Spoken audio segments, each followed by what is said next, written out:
Welcome to Film Witch, a podcast with me, Sandy Settle, practicing pagan witch and tarot reader for over a decade and a big fan of films.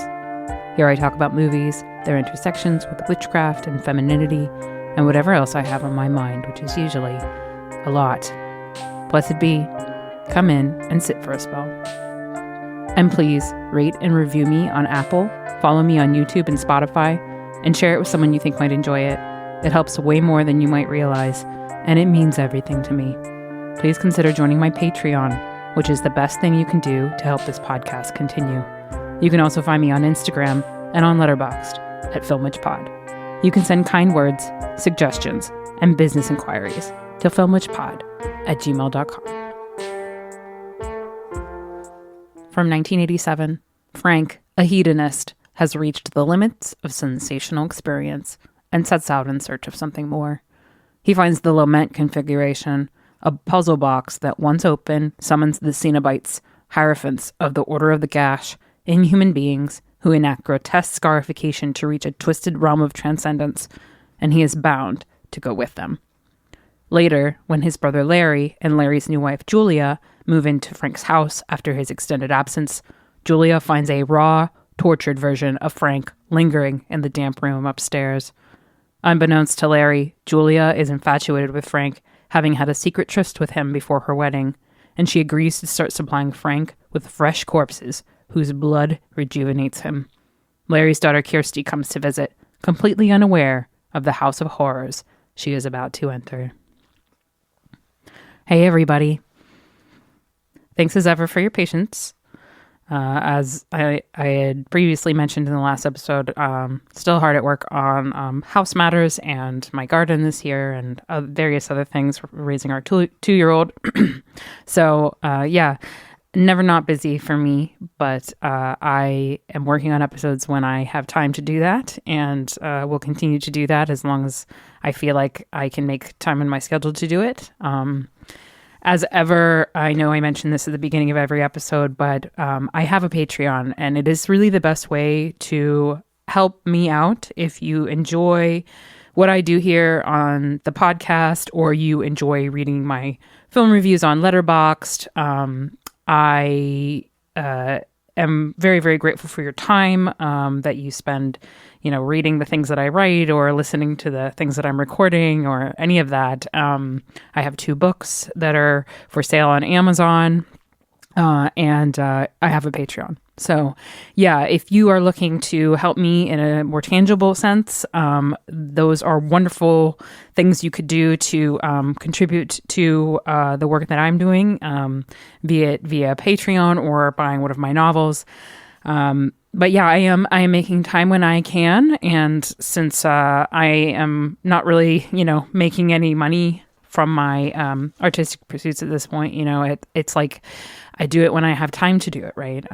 I wish I could devote more time to it, but at this point in time, once a month roughly for an episode is what I can do, right?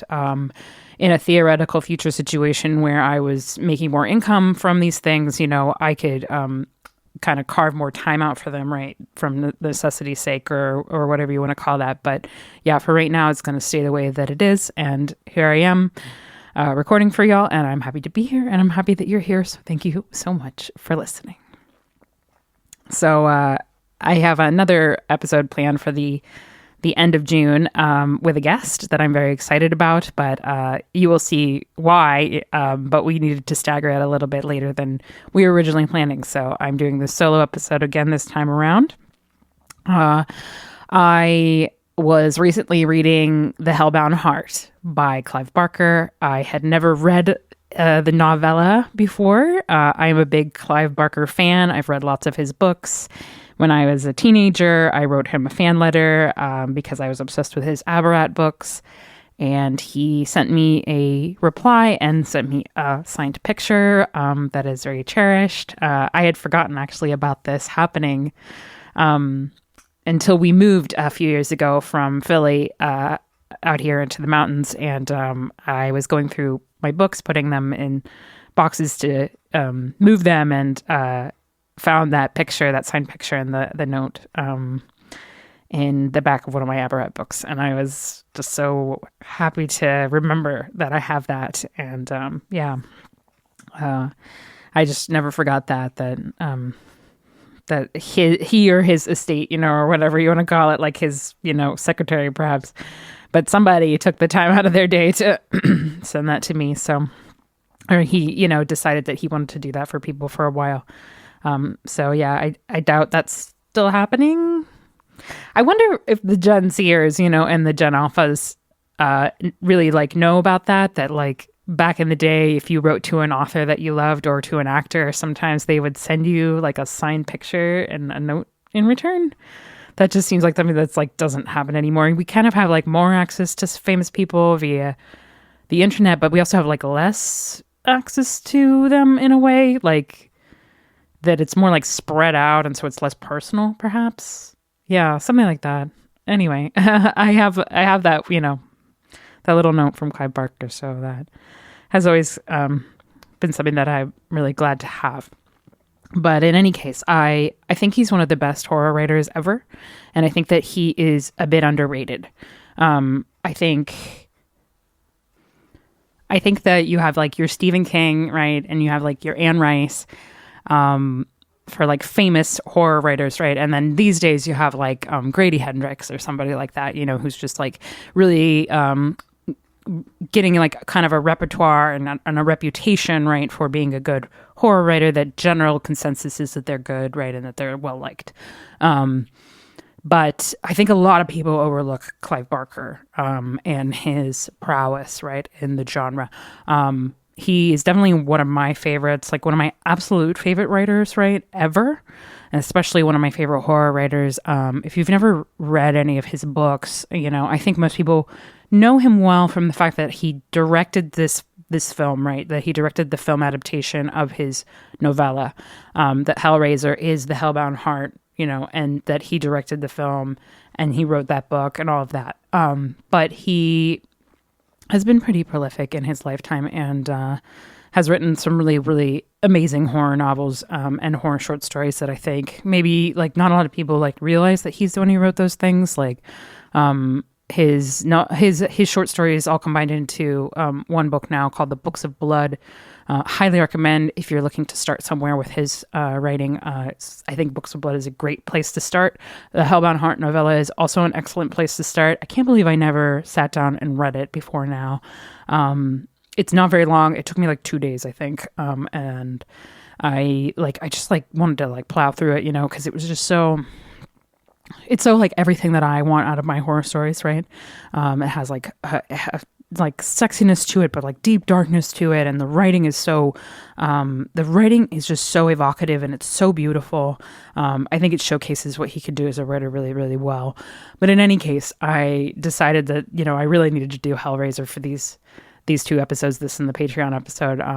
For the Patreon, I am covering Hellbound, the sequel, widely regarded as the only good sequel in the HELLRAISER franchise. I've never actually watched any of the other ones. I don't know if I ever will. I might watch the third one just for kicks, but yeah, I don't think I'm going to be spending time on most of those.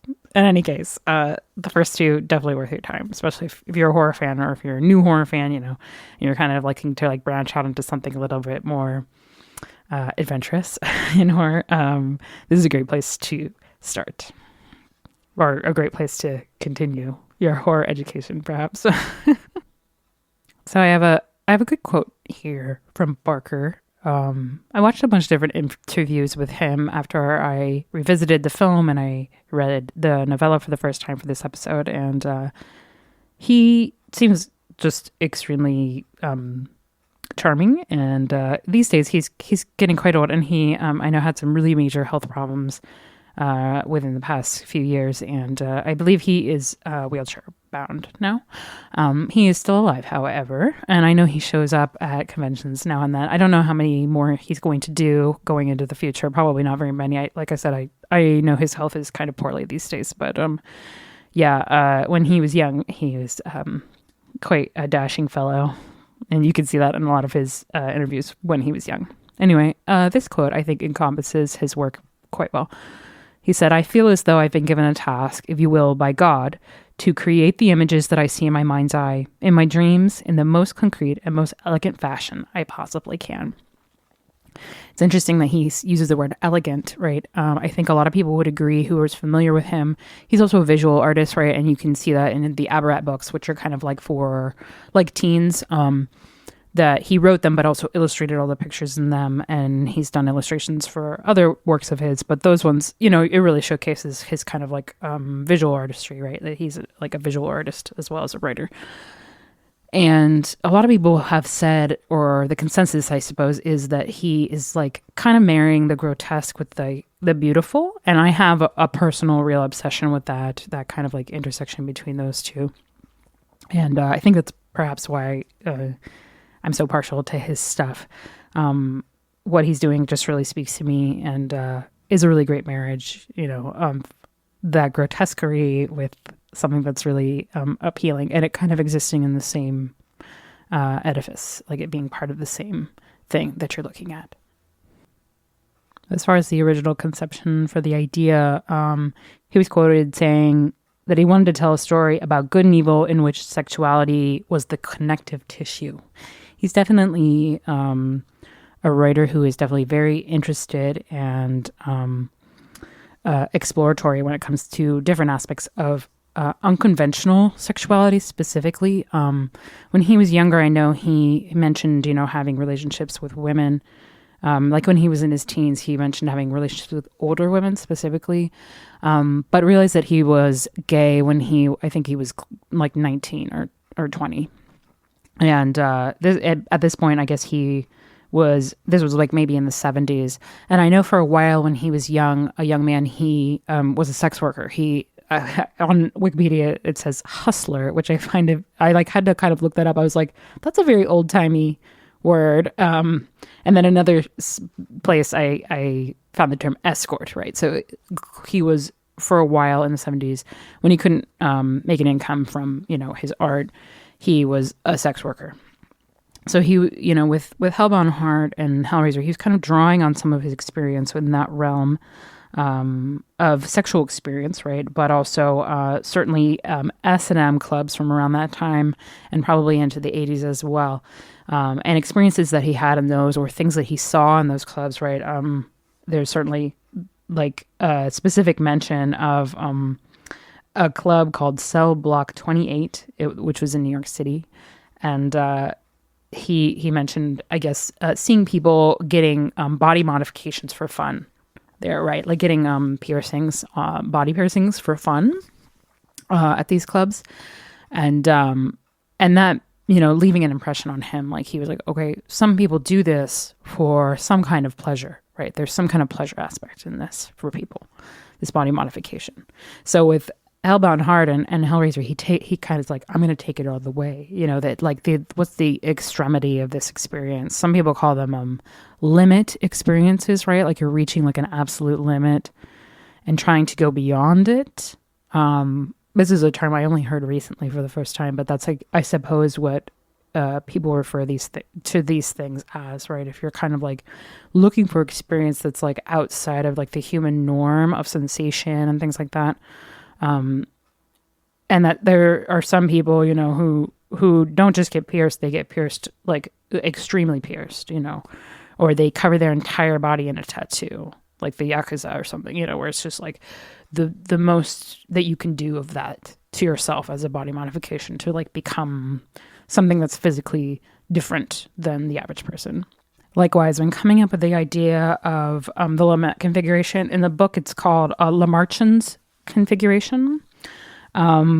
He is quoted as saying he didn't want to resort to drawing a circle on the floor with magical symbols around it. So he was looking for something likewise unconventional, similar to the Cenobites, right? Like that he wanted to do something that felt different and new. He was inspired by a puzzle box that his grandfather, who was a ship's cook, brought to him that he had gotten somewhere in the East. And as a kid, he was obsessed with this puzzle box, so he based the configuration on that, which I just love. So I wanted to share a quote from the novella that I really loved. There's so many wonderful passages in the novella that I was just gonna, like, I felt like at one point I just wanted to like write all of it down again. Have you ever read a book like that where like every page has like, a line from it that is just like so transcendent for you, as perhaps it's just me as a writer, like really admiring another writer's work.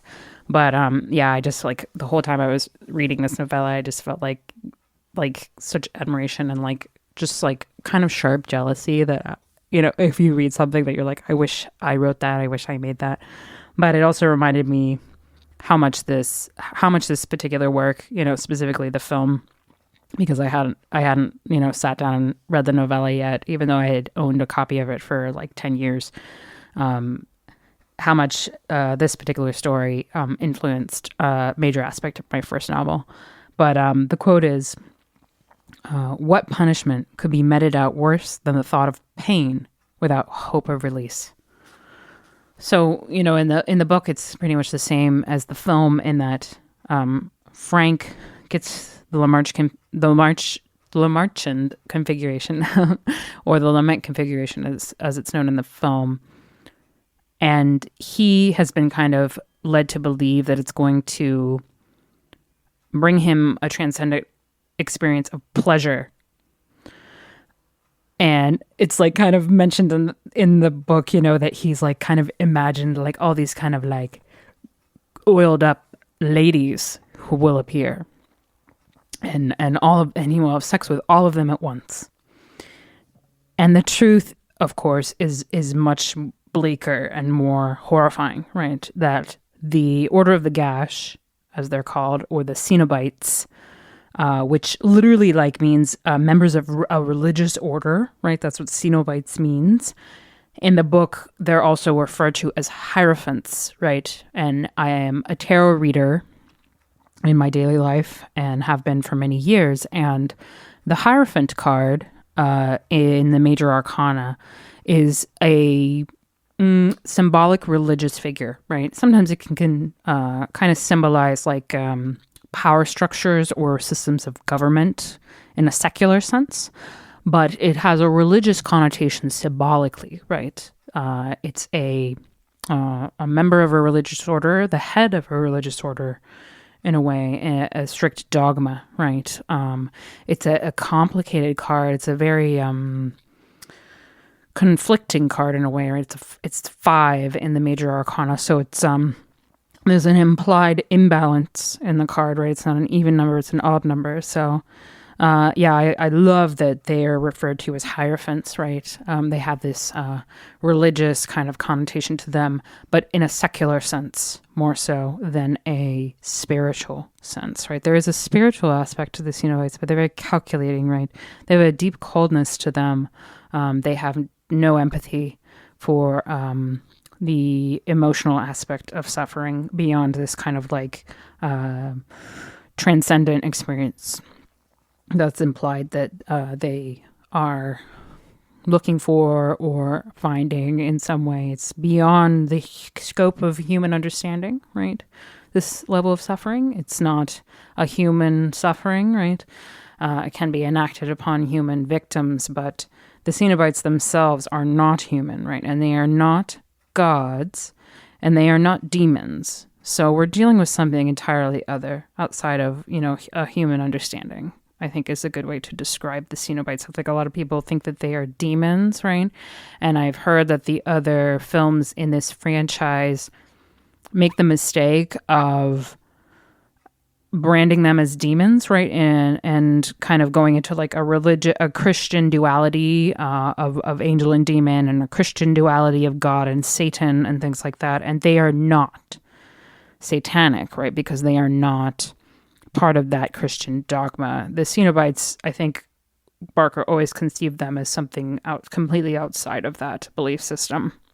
And I think that's probably the best way to view them as horror villains, as horror icons. I think to reduce them to demons is doing them and Barker conceptually a disservice.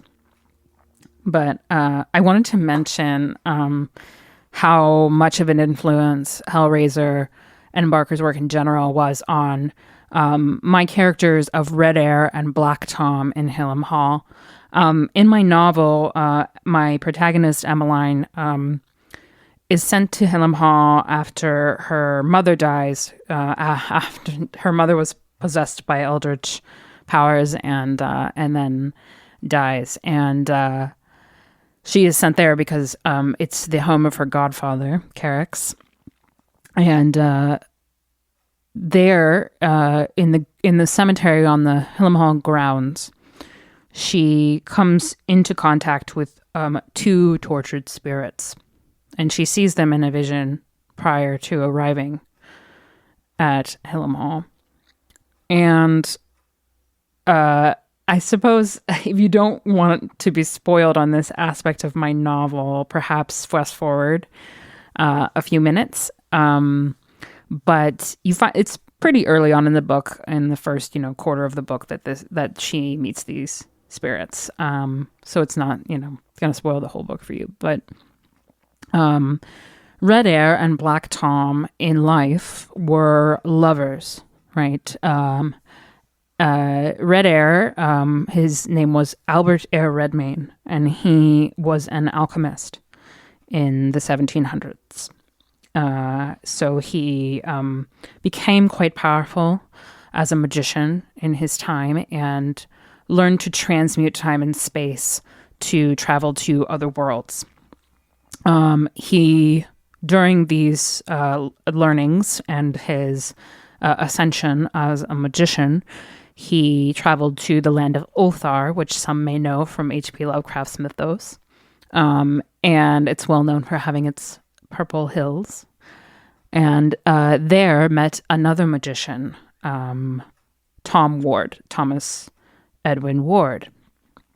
And Tom, I based his look on Peter Steele of Type O Negative, if you're familiar with that person. And so that's kind of what Tom looks like. And there in Ulthar, outside of the bigoted eye of some 1700s humankind, they fell in love. And unfortunately, Tom wanted forbidden knowledge, which, if you are familiar with much eldritch horror or cosmic horror, you know that always ends quite badly. And he came upon the Book of Ebon, and the Book of Ebon is a forbidden book with eldritch knowledge, and he was cursed by the Old Ones and sent to the Rim of the Void.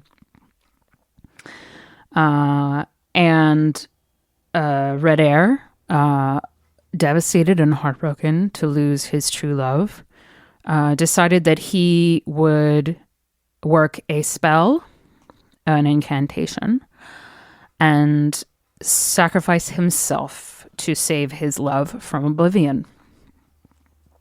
And once enacted, this spell basically tethered both of them in eternal torment.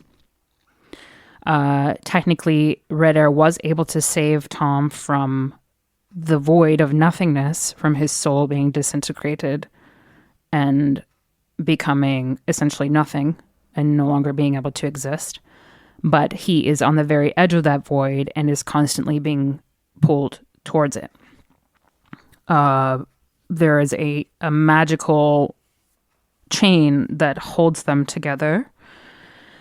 And Red Air has been kind of rooted to a certain spot near their graves in the cemetery by eldritch magics. And the pulling that is happening to Tom all the time, being kind of tethered at the edge of this void, is being enacted on Red as well, as he's also being pulled because he's attached to Tom. When Red killed himself when he unalived himself, as the kids have to say these days for the algorithms, he sort of had to seppuku himself, right? He had to eviscerate himself his own guts, kind of had to slice himself open, and also unalive himself with a certain kind of bullet made in a certain way with certain alchemies. So the back of his skull is eviscerated, his guts are hanging out, and these are pains that he has to continually suffer. The pain of these things does not go away, right? They are kind of tethered in this state of existence, but not life, and not true death. And these characters came to me quite early on before I ever sat down and wrote this book. And I am certain that Barker's vision for the Cenobites was a huge influence on this particular vision of transcendent suffering. For me, it was always about Red being having to have been willing to sacrifice himself in this way, right, to save this person that he loves so much, and that this kind of eternal suffering element was something that he knew would happen, and then he didn't know it would happen, right? But he knew that perhaps things would not go well. When you make pacts with the old ones, they're kind of always hiding something. There's like a hidden aspect to those promises and those deals that you make, this deal with the devil type energy, right? Where like there's like a hidden unspoken thing, and it's never going to kind of turn out in your favor. But, similarly, I think to Barker's conception of the Lamarchan's box or the Lamarchan configuration, that, I had my own vision of this kind of like, not search for transcendence, but this transcendent suffering in, for my own part, for my own vision, for my own story, transcendent suffering in service of another, right, was what I had in mind for those characters. But I think the seed of it, comes from this transcendent suffering for the self that Barker is kind of exploring. Yeah, I really can't recommend the novella enough. I was so impressed with it. I was so pleased with every aspect of it. And yeah, it was just even better than I thought it would be. It's the film, but it's like more in a way. Like the emotion of it is so strong. And, I think it's important to note here that the film was made for a little less than $1 million, which even at the time was basically nothing. And it went on to get like almost $30 million, I think, in worldwide box office, which is just not too shabby at all. So yeah, but the book is, I think, able to expound on some things that the film just didn't have the money or the time to really explore. Language-wise, film is totally different than writing a novel, so you get different things out of both, and both are excellent. Clive wrote the novella before the film, but I believe that it was not published until after the film was made. Yeah, I read something about that. There was like some kind of staggering. So probably a lot of people, most people saw the film before they read the novella, even in the very beginning. But both have a lot to offer. If you've only seen the film, definitely read the novella. Just absolutely loved every part of it. The MPAA originally rated Hellraiser X. And so Barker had to go back and make a bunch of cuts for different bits of the violence when Julia's killing different victims, cutting out violent cuts in those. And then some of the sex scene between Frank and Julia had to also be cut. They were apparently okay with the more violent aspects of that scene, the kind of implied rape and things like that. But the part where he uses his switchblade to kind of like cut the strap of her bra or her little negligee. But there was other things, sexual things in the scene that they were against. I guess there was some implied sodomy.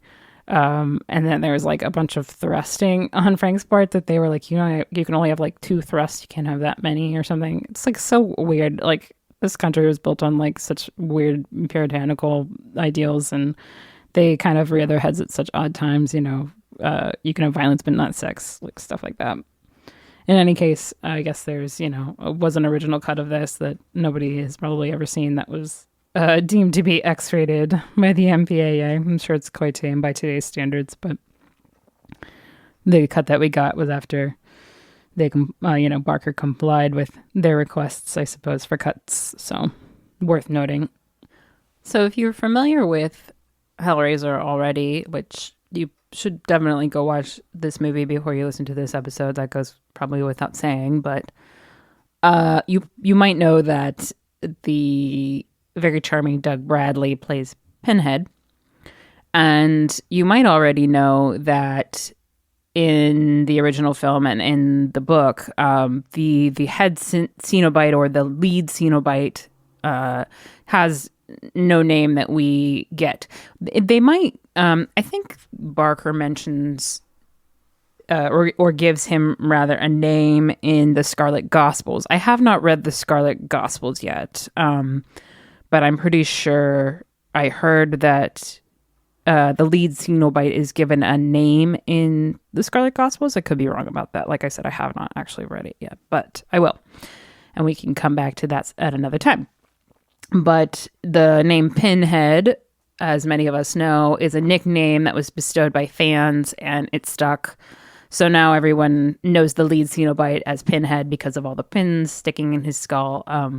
But yeah, has no name in the context of the first film or the novella or any of that.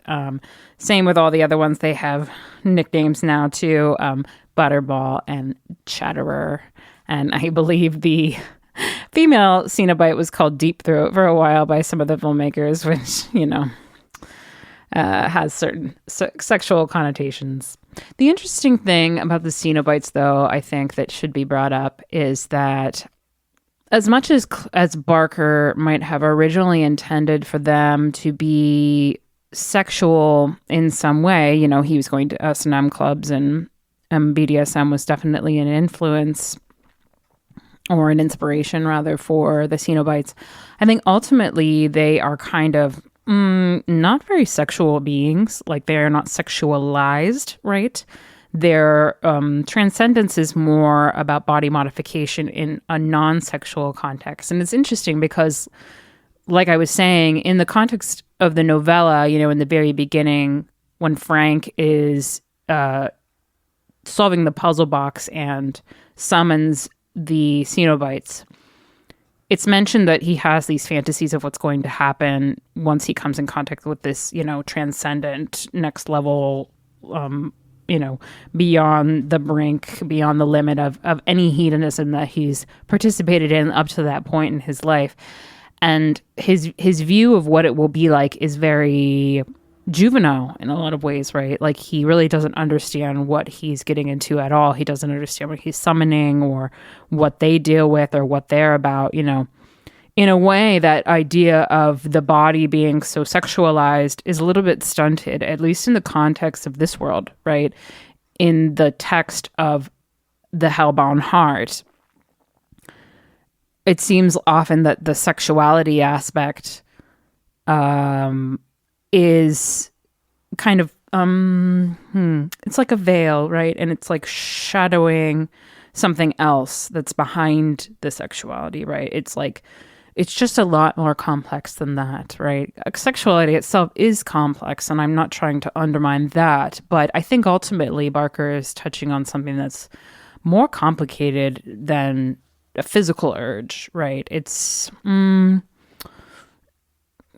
almost like the Cenobites are sexless, right? In an interesting way. Also important to note, I should have said this before, but in the novella, the Pinhead character, the lead Cenobite, is female. It's a feminine figure, and it was changed into a male figure, I guess, once they cast Doug Bradley. I feel like for Barker, it could have once again, that the Cenobites themselves, their gender is not important, right? Neither in a way is their sex, right? Because they're not like nude, right? They're not sexualized as entities. They are wearing this kind of like a BDSM, couture, for lack of a better word, for what they're wearing, right? It's like a leather bondage gear, right? But they just aren't sexualized. Like, the Doug Bradley character doesn't have his dick out, the feminine character that exists in the novella is not being described in a sexual manner, and the pinhead feminine character in David Bruckner's remake from 2022 is not sexualized either, right? I can't speak for the sequels. I mean, who the fuck knows what happened with them? I'm sure there's sexual stuff in them because they don't seem to understand what Hellraiser is actually about to begin with. So, let's just skip over them as far as like the intention of the artist in creating the art is what I'm talking about. So, yeah, they aren't. I would not call them sexual creatures, right? Don't seem particularly interested in sex at all. Frank is interested in sex, and in a way it's shown to be a bit of it's naivete on his part. So I don't really care for Bruckner's remake of Hellraiser. I don't hate it. I just was really underwhelmed by it, like really, really underwhelmed by it. I thought that the character designs were like surprisingly uninspired. Yeah, they just didn't feel tactile the way that the Cenobites do in the first two films. But I will say that I do like, the fact that they cast a trans woman in the role of female Pinhead, because I think that's a lot more, it has a lot more similarity to the head Cenobite in the novella, which is a feminine figure. And the fact that she's played by a trans woman, I think is also very interesting and kind of hits at something that's fundamental about the Cenobites. Like I was saying, they aren't sexual. They aren't, perhaps it's more important to note, they just aren't interested in sexuality in a conventional way and don't seem to be interested in it in an unconventional way either. It's never mentioned that they're, sexually minded or sexually preoccupied or do even anything sexual to Frank, right? They just dismember him in a transcendent kind of otherworldly way, right? They don't do anything sexual as far as we know, right? And if it is sexual, it's some kind of perversion of sexuality that we don't even really understand as humans, right? Because they're not human figures. And I think I just want to reiterate again that I just don't think that most people are really thinking through this aspect of Hellraiser, If I'm going to say anything about Barker as an artist, I just think that he is so interested in subtext. And I'm kind of a person who's like obsessed with subtext. When it comes to art, if it's a story that I love or a piece of artwork that I admire, 9 times out of 10, there's going to be some kind of really interesting subtext going on. And that's what really draws me to artistry, I think, is that there's always something interesting to contemplate about it, right? It's never just like a pretty lady AI face, or whatever. Like it's like, that's like art is it's challenging. Right?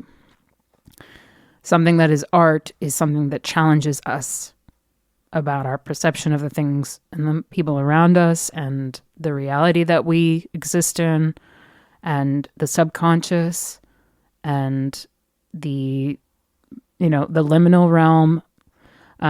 Barker's work is very interested in all of these things, and it never shies away from trying to portray something that is really ambiguous, right? And I'm super interested in that in my own art. No matter what my subject matter is, I really want to explore the subconscious. I really want to explore what's under the surface and what is difficult to articulate. Nevertheless, as an artist, we have to try, right? As difficult as it often feels to try to describe something that is impossible to describe, right? That's like the ultimate, for me anyway, as an artist, my kind of ultimate yearning, right? Describe the indescribable. in any case, I do love that Bruckner goes back to the original text when it comes to the Pinhead character, that it's, a feminine figure, and makes it even more interesting. Just contemplating that particular character, to make it a trans woman, I think it gets to the heart of just particularly, in this case, for this specific fictional narrative, that at the heart of what a Cenobite even is, that it's existing in a space beyond gender, I think is important to note about this particular creature, this particular entity that Barker originally conceived. So I do like that aspect of Bruckner's film, even though I don't care for the rest of it. Oh, I also like that Goran Vizinjic is in it as a baddie. It just reminds it, it feels like a throwback to Practical Magic. I hope Bruckner meant in some way, shape, or form that he's seen Practical Magic, and that's why he cast Goran in that movie. I wish I really, really wanted to love it. I went into it very excited. I love The Ritual, one of Bruckner's other films. I think it's fantastic. I haven't seen The Night House, but definitely planning on watching it. I think he's a good filmmaker, so I expected to like it. I love Hellraiser. I just didn't do it for me, but there are things about it to enjoy, definitely. So in the book, Kirsty is actually just a friend of Julia and Rory. Rory in the book is Frank's brother and is married to Julia. In the film, his name is changed to Larry. He's still Frank's brother, but in the film, he is Kirsty's father, which is interesting. Barker, must have been in charge of those changes because he directed the film and worked on the script for Hellraiser. Those are changes that he himself made. So, but it's interesting, to think of in the book, Kirsty has secretly been in love with Rory for a long time, even though he married Julia. And it's clear that she's never confessed this to him. This is just kind of a secret love that she has kept inside. But it changes a lot of the subtext or the nuance of the story in a lot of different ways. And I like both versions. For me personally, I think I prefer the novella just a little bit more than the film. There's just some small things that I prefer about it. I like that the Pinhead character is a feminine figure. I like this kind of yearning aspect of the Kirsty character where she is, in love with this person who doesn't know, who's married to a person who doesn't love him. It's just very complex human dynamics, and I really like that about it. The film dumbs it down a little bit, not to shade, but it does. It makes it kind of more about some weird kind of incestuous type of subtext, which I'm not as interested in that. I just don't think it's as interesting. I think it's kind of, this is just my opinion, but I just think it's kind of a lazy subtext, right? It's just not compelling to me. So, yeah. I also think, the evil stepmother trope in the film, I don't love. I just think it's also likewise kind of dumbing it down. There's a more of a complicated dynamic between Julia and Kirsty in the novella because they aren't related or anything. Julia's not married to Kirsty's dad. She's married to the man that Kirsty secretly loves. And likewise is, playing around behind his back. So it just creates this kind of, there's just a lot more kind of for me to contemplate there. And I just like the way it's done. And it's so beautifully written, I think too. That really helps, that really makes you love it. Just Barker's true artistry, cause he's made a few films. He made Nightbreed based on his novel Cabal, and, he made Lord of Illusions, which I actually really love that movie, and I'm excited because they're finally putting out a 4K for that movie. I think that one's really underrated. I really love that one, but he's written more. He's a writer first and foremost. He's a novelist, and I think he really excels in that genre. That's really the art. It's the art form that he's the most deft at, if you ask me. So I just think that it's always with Barker for me. It's always a little bit better on the page. Also, I just want a little moment of being a bisexual here that I'm just so in love with Ashley Lawrence as Kirsty in this film. I just have such a huge crush on her. Oh my God. So my type. I just love her gigantic hair and her like her expressions of fear and like dismay and anger in this are so awesome. I just wish, man, I wish that she had gone on to become more of a scream queen in the years that followed. I just think that she's so good in these first two Hellraiser movies, and I like looked at her filmography. I remember preparing for this episode, and I was just like hoping to find some like hidden gems in there or something that I had not watched yet. And I'm sure there are a few, but it just seems like she didn't have like as much of a career in the horror genre as I wish she could have had after these films, you know? Like it becoming like a Jamie Lee Curtis figure or something like that. You know, I wish she had, because I just love her in these movies so much. But on the other hand, you know, it's great to always think of her in this role because she's just so fantastic in it. And yeah, I'm just like, I have such a gigantic crush on her. Oh my God. Like, it's kind of embarrassing. So it's like emphasized in the book several times that like Julia is really, really strikingly beautiful, right? And that Kirsty is kind of like plain. But in the film, to me, it's kind of reversed, you know, like that Ashley Lawrence, I think, is so stunningly beautiful. And the Julia character, the person who plays Julia is like not like, she's not unattractive, but she's not like strikingly beautiful either. So it's just interesting how that's kind of reversed in the film compared to the novella.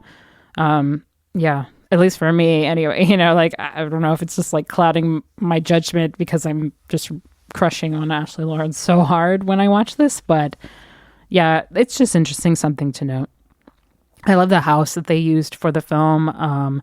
It's like, it was a real house. That's all I could really find about it, but it has all these beautiful stained glass kind of like embellishments everywhere. It reminded me a little bit of a house that my husband and I lived in for a while in Philly before we moved out of the city.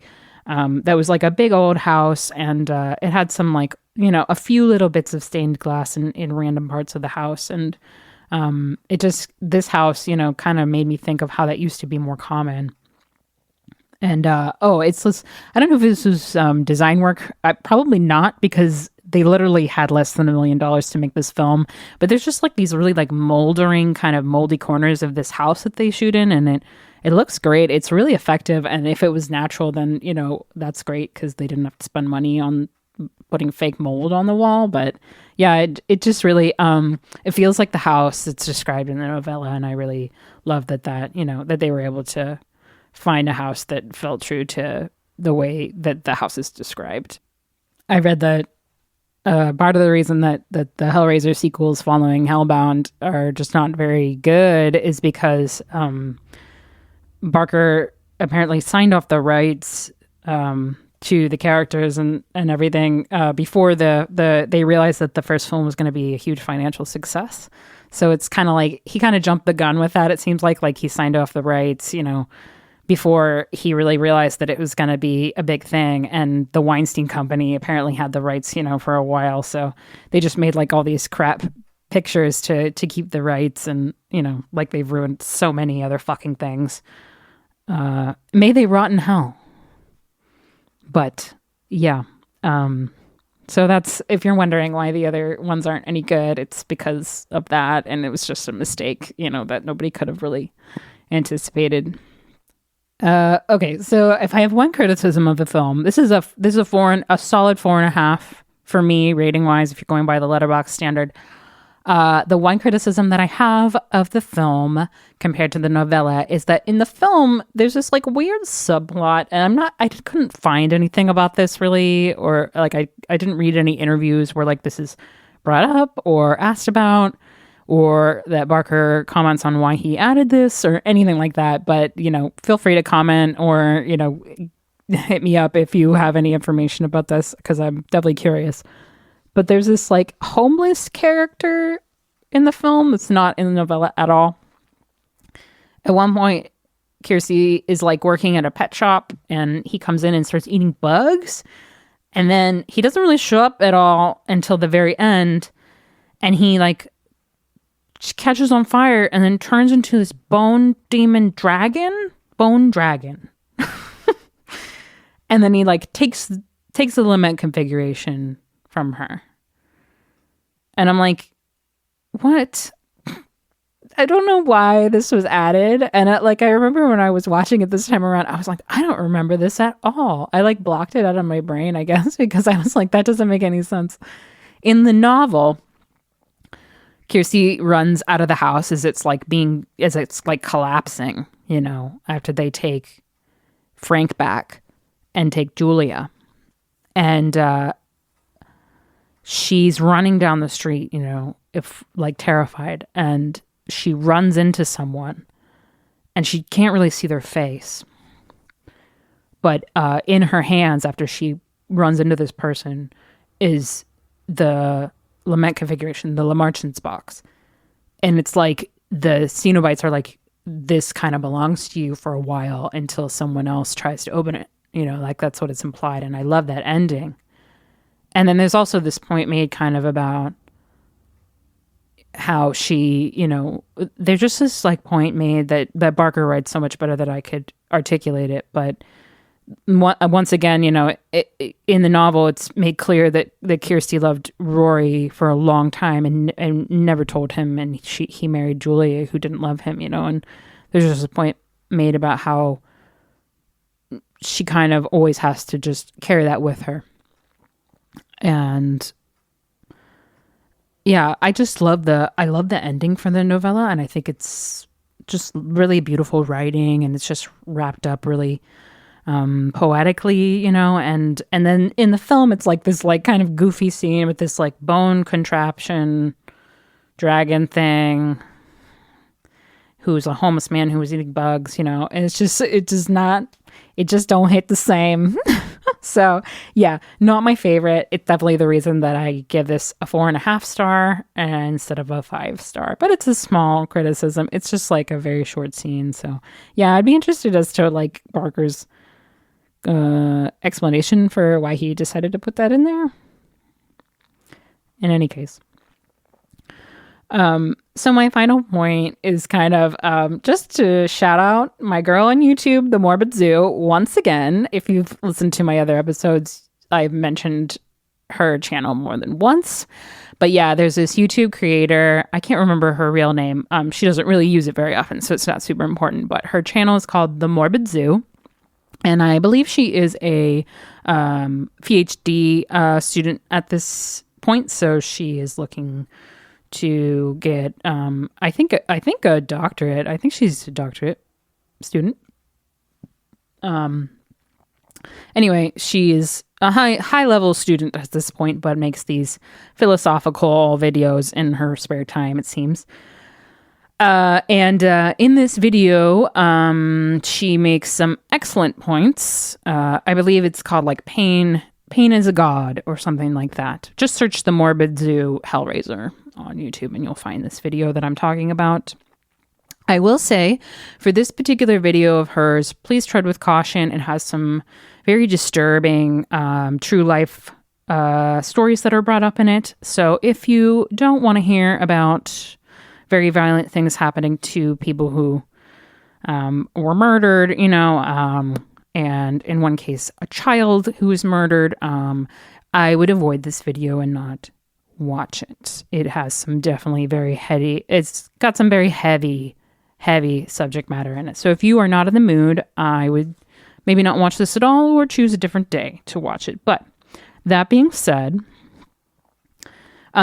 she's also talking about how the Cenobites are not demons, right, in this story, and that it's not, their dimension is not hell in a Christian sense. And it's very important to understand that about this particular story, right?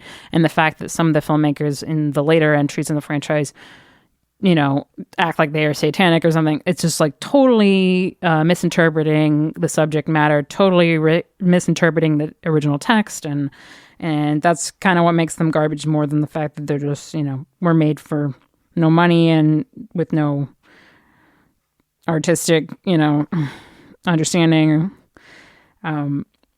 So I think she brings up an excellent kind of analogy for the Cenobites and compares them more to a pagan sensibility than to a Christian sensibility, just to help you understand where they're functioning, from a mythological logical, theological standpoint, if you need kind of a space to start, right, it is more apt to think of them in a pagan sense than in a Christian sense, as far as their sensibility for their surroundings or the world that they inhabit.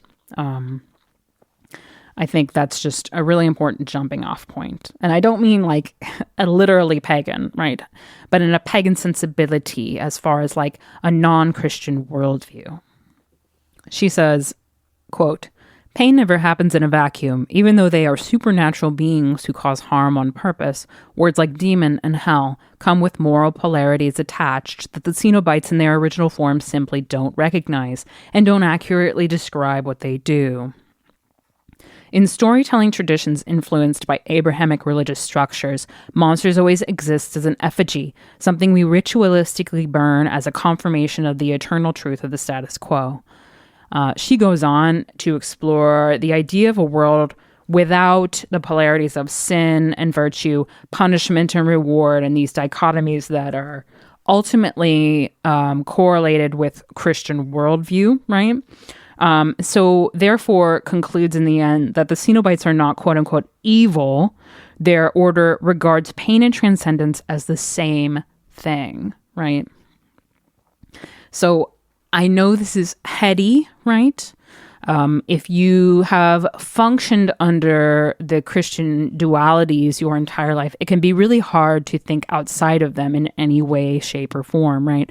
Much of Western society is fashioned under these Christian structures, these Christian dichotomies, right? So thinking beyond them, I think, is something that a lot of people have never even begun to do in their daily lives. And hence, it's very easy to misinterpret creatures as complex as the Cenobites, as being part of a Christian worldview, so being Satanists, being evil, that kind of thing. But Barker is getting at something much more complex with this material. And I think if you can even begin to kind of contemplate what I'm talking about here, what the Morbid Zoo is talking about in her video, and what Barker clearly intended, right? I think you can get into something that's really, really interesting. And that I think the best horror is able to at least touch on, right? Something that is just so complex beyond these simple dichotomies, right? The best horror, I think, always begins to kind of put their finger on that and move it around. Yeah, can't recommend this video that she made highly enough. It is the best essay I have found to date on HELLRAISER, The Hellbound Heart, and the Cenobites, created by Clive Barker. So please go watch it. As ever, I am going to share a little spell with y'all at the end of this episode. This one is very simple, but it's very important, and it's quite potent. The name I would give this spell is Protection from Malignant Entities, right? And what inspired this specific spell is this idea in the beginning that Frank goes searching for limited experiences that he has no real understanding of, right? He has this conception of what he's going to experience or enjoy, right? Summoning these creatures that he's been told can bring him like the ultimate pleasure and all of this stuff. And ultimately, his view of this transcendence is deeply, deeply naive. And I think that a lot of people, when they start to get into the occult, when they start to explore the craft, when they start to explore non-traditional spiritual paths, right? They, and myself included for a long time, I think in the beginning, everybody is, with any religious, spiritual path or anything like that, you begin as a novice, right? And you function to some level as a novice for your entire, earthly coil as a practitioner, right? We're never done being students, is what I mean. But in the beginning, particularly, we often are approaching something that we don't have a clear understanding of, right? And that's the nature of being a novice. But I think that, if we're beginning to get into certain more complex aspects of occultism, craft work, spirit work, it can be quite dangerous. And I think that that has to be acknowledged in a very clear-headed sense, right? If you're going to explore those things, it's very important that you are taking steps of precaution to protect yourself, your home, your surroundings, and your loved ones. And this spell is to aid in that. This is a beginner level, very straightforward, less a spell, more of a meditation, right? Grounding yourself in a specific mental space that is not easily penetrated, right? So, very straightforward, but your mentality during this short little ritual is more important than the ritual itself, right? Grounding yourself in a protected mental space. So, emphasis on that. It's a very general barrier spell, I would call it. So, I recommend doing it specifically before you do a seance, before you do a difficult or somehow in some way dangerous or ambiguous ritual. And I would also recommend this prior to doing anything that you would associate with ghost hunting or paranormal hunting or staying in a haunted hotel, whatever you want to call it, going to an area that is purported to be haunted, right? People do this stuff and they don't do proper precautions, right? It's funny because I have done tarot reading in sort of like,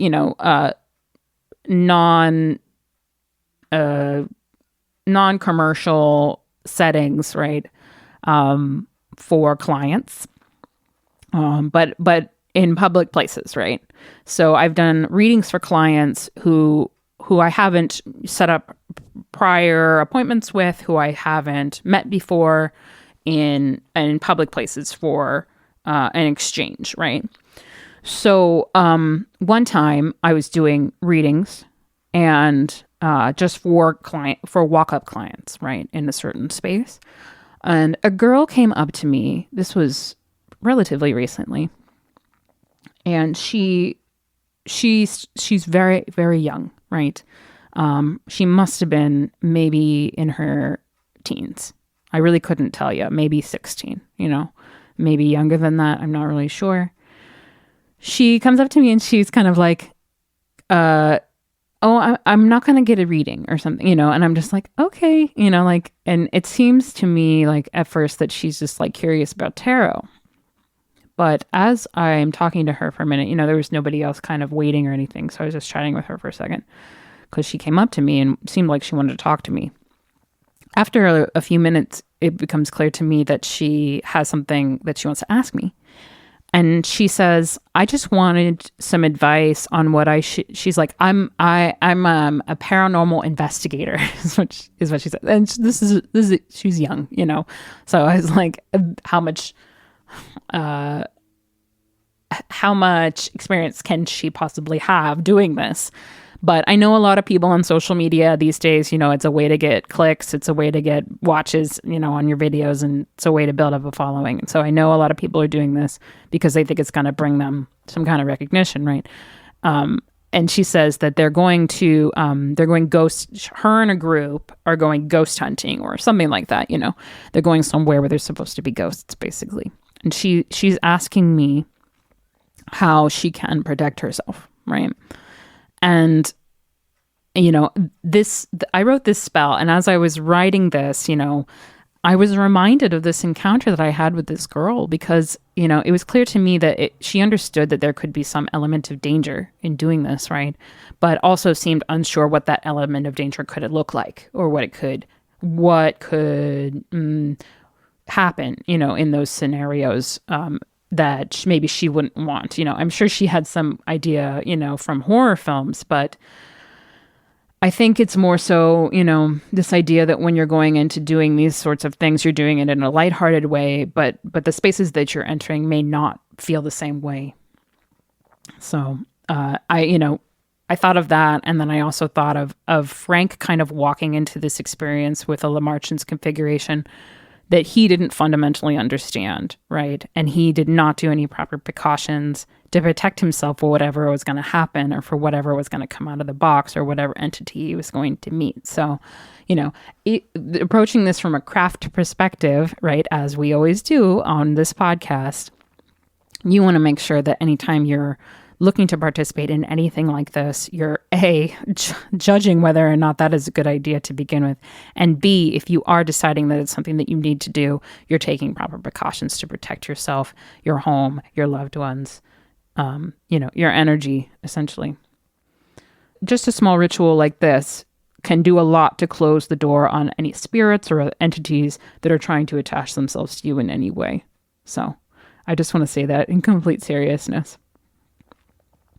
So get a vessel of some kind. I have this little cauldron that I bought on Etsy a million years ago. It's like a vintage, you can just get a bowl. You can get any kind of vessel that is a fire-safe vessel, right? You want to do something like porcelain, nothing that can catch on fire. You can open a window or something, if you want to, if the smoke is going to set off a fire alarm or something like that. But so you want to burn some Palo Santo or some sage. You can do both. That never hurt anybody. And you want to wash yourself with it at least 3 times. 9 is better. So how you would do that is you want to light it, make sure it's burning pretty good and you're getting like a good amount of smoke off of it, right? And then you just want to kind of move it front to back over your head, right? And around your body. 3 times at least, right? I'd say more is better, but do it in, if you're taking my advice, rounds of 3, And as you're doing it, you don't have to chant.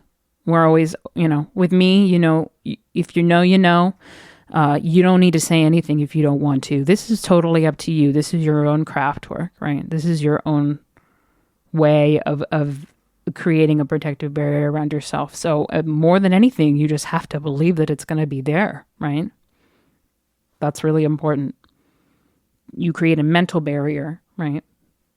Any spirits or entities who chance this way must stay at a distance from me and my energy. You cannot touch me or influence me in any way.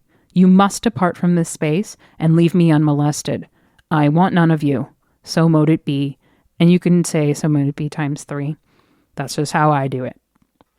Another thing that you can do is hold a tourmaline stone during a ritual or a seance. You can also use obsidian. During ghost hunting, highly recommend doing this.